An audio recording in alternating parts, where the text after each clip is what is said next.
Como elaborar um bom projeto de irrigação?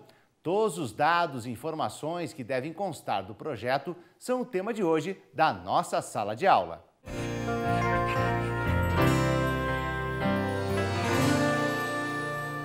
Bom dia! Vamos agora para o nosso módulo 4, onde a gente fala sobre projetos de irrigação. Por que projeto? Porque é a base de tudo. Todos os estudos que nós já falamos, todos os dados que nós temos que coletar de clima, de cultura, de KC, tudo isso vai culminar num projeto. E um bom projeto já é metade do caminho, porque a outra metade é a próxima aula.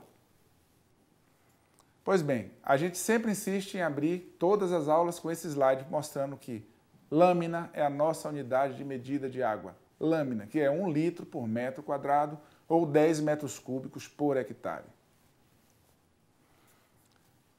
As etapas que você tem que ter para um projeto, quais são? Uma coisa que muita gente se esquece, a análise da água, a análise química da água para irrigação. É fundamental. Se a água tem muito ferro, se a água é salobra, se a água tem um teor de sal, teor de sódio, tudo isso vai interferir. Então, exijam isso. A segunda coisa é a quantidade. Nós já vimos muito sistema de irrigação implantado em terra seca, porque simplesmente não tinha água. E aí, quem paga o prejuízo? Estudo de solos. Pessoal, o solo é a base de tudo. Então, se vocês observarem, vocês têm que ter a topografia, um levantamento plano e altimétrico com curva de nível. Tem que ter a classificação de solos para irrigação. A classificação de solos para irrigação é feita por um pedólogo, um profissional experiente, um profissional que sabe o que está fazendo. Esse mesmo pedólogo vai fazer os testes de filtração, vai fazer os testes de bulbo. É a função dele. Profissionalmente, é o que ele sabe fazer. A segunda, por fim, as análises físicas que nós já apontamos que tem que ser feitas em laboratório. Para quê? Lembra da capacidade de campo, do ponto de murchamento e da densidade aparente? É isso que nós temos que descobrir. Isso você dá a base para um bom projeto. Meus amigos, eu já vi muito na minha vida profissional, andando pelo campo, do cara que quer economizar nos estudos básicos. Aí ele investe uma fortuna numa barragem. Aliás, esse caso é verdadeiro. Eu vi um cara investir uma fortuna numa barragem, mas não quis contratar os profissionais que deveria, hidrólogo, geotécnico, enfim. A primeira chuva, a barragem caiu. Ou seja, ele gastou tudo na barragem que caiu. Se ele tivesse gasto 3% nos estudos iniciais, talvez a barragem estivesse de pé. Aqui é um exemplo ilustrado do teste de bulbo. Mas, rapaz, você chateia com esse negócio de teste de bulbo? Olha como é que faz. É muito simples. Você tem os reservatórios, um reservatório alto, dando carga para esse aqui que é constante, esse reservatório menor, e vai fazendo o teste de bulbo. E é cavando mesmo. Você cava e mede com a trena qual é o tamanho do bulbo, que é isso que você vai utilizar no seu projeto, no caso do gotejamento. E também para calcular o pano. Lembre do percentual de área molhada. Aí é um esquema ilustrativo do teste de bulbo. Então você tem um reservatório de água, pode ter uma bomba ou não. No nosso caso, naquele caso não tem bomba, é aquele reservatóriozinho alto que dá a carga. E você tem as linhas laterais. Cada linha com uma vazão. Então você vai durante 10 horas fazendo o teste. Na primeira hora, corta, cava, mede, corta, cava, mede. Então são 10 horas de teste do campo com algumas repetições. É bem trabalhoso. Aí está o resumo dos bulbos. Então você tem um terreno argiloso que o bulbo ele expande mais para as laterais. Um solo médio ele faz uma forma mais arredondada. E no solo mais arenoso ele tem um aspecto mais de cunha.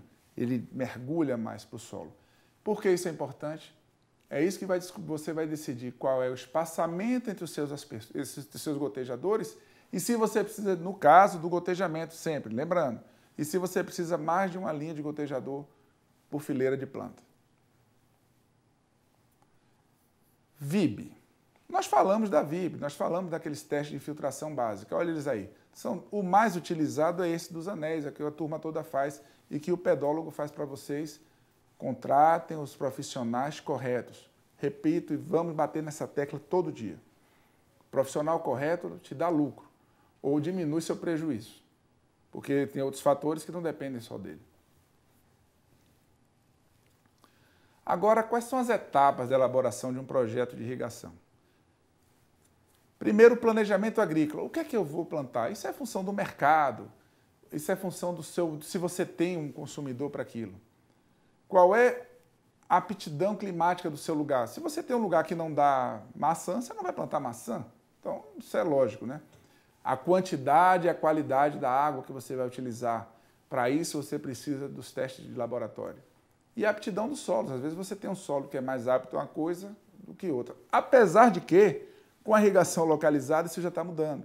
Hoje em dia, a irrigação localizada está sendo uma parte de hidroponia. É um ambiente tão controlado, mesmo no campo, que o solo hoje talvez seja um fator que não tenha tanta diferença assim, salvo for um solo solódico, um solo salino, que não nasce nem erva daninha. Aí também é querer demais, né? Milagre a irrigação não pode fazer. Análise financeira. Todo mundo sabe que tem que gastar X e tem que ganhar mais do que X num tempo. Isso é fundamental. Então, o seu projeto, o seu projetista tem que fazer análise financeira, que é receita, despesa e o fluxo de caixa, porque você precisa de dinheiro. Até começar a render, você precisa ter dinheiro para manter o seu negócio. Amigos, mais uma vez nas nossas andanças de campo, a gente tem observado o seguinte: muito projeto mal feito, muita trampa e zomba e o produtor não tem a quem reclamar. Por quê? Não tem um negócio chamado ART, Anotação de Responsabilidade Técnica. Por isso, peço a vocês, vão fazer um projeto, qualquer que seja, exijam a ART do profissional. Ela é a sua garantia de que se todos nós erramos, todos erramos, mas que se ele errar, ele se responsabilize por consertar o problema em negociação, logicamente. Porque todo mundo erra, mas a ART é a sua garantia de que alguém fez e aquela pessoa tem que responder pelaquilo, ou corrigir o erro. Então, o projeto de irrigação, como eu digo, é 50% do sucesso. Os outros 50% são manejo, que vai ficar para diante. Planejamento agrícola, o balanço hídrico, que nós já vimos. Os cálculos, a elaboração dos dados técnicos, que é o resumo do seu projeto antes de você efetivamente entrar no cálculo. E aí os cálculos hidráulicos, que a gente não vai ficar aqui destrinchando, mas a gente vai mostrar o que faz, o cálculo hidráulico, bomba, como é que calcula a bomba, o projetista vai ter que te dar a bomba. Os orçamentos detalhados. Nesse mundo da irrigação, vocês vão ver muita coisa assim. O projetista lhe passa um orçamento tipo tubulação, tantos mil, conjunto motobomba, tantos mil. Não aceitem isso. Aceitem orçamento detalhado. Por que eles fazem isso? Muitas vezes para ficar com o nicho do mercado, mas você tem que exigir um orçamento detalhado, explodido, como a gente diz, um orçamento bem criterioso para que você tenha a sua opção de escolha, desde que tudo devidamente especificado tecnicamente. Porque também, se o projetista manda você fazer dessa forma e você faz de outra, aí o problema passa a ser seu. Análise financeira. Análise financeira depois dos orçamentos, claro, porque você só pode fazer análise financeira quando você tiver o custo do investimento. E os desenhos. Por que os desenhos? Se você vai para o campo, você tem que saber que você vai montar tal peça, uma atrás da outra. Senão você vai ficar perdido. Mais uma vez, exijam a ART, Anotação de Responsabilidade Técnica. Isso é fundamental, porque o que a gente vê de trampa e zomba por aí não é brincadeira, não. Isso aqui é um exemplo dos dados técnicos. Vocês observem que esse lote, ele tem 11 culturas, umas repetidas, outras não, 11 setores diferentes. E você tem que equilibrar dentro desse setor a vazão unitária, que tem que ser igual ou maior, que foi calculado do balanço hídrico, e o tempo de irrigação não pode ser também maior do que as 20 horas, que foi no caso, desse caso daí, do balanço hídrico. Ora, isso dá um trabalho monstruoso, isso é a função do projetista. Por quê? A bomba é a mesma para todas as culturas, então você não pode... A bomba ela tem que trabalhar dentro de uma faixa de operação, e o bom projetista vai saber fazer isso. O orelha seca não vai. Aqui é a continuação daqueles dados técnicos, a segunda parte. Observem aqui embaixo. A vazão específica calculada no balanço hídrico foi de 0,66 litros por segundo por hectare. Quando o projetista organizou tudo, deu 0,94. Ótimo, é maior do que o 0,66. Não poderia ser menor, tem que ser igual ou maior. E o outro detalhe, segundo detalhe, o tempo total de operação deu 18 horas, deu menos de 20 horas. ótimo. Não pode dar mais, nem também pode dar muito menos.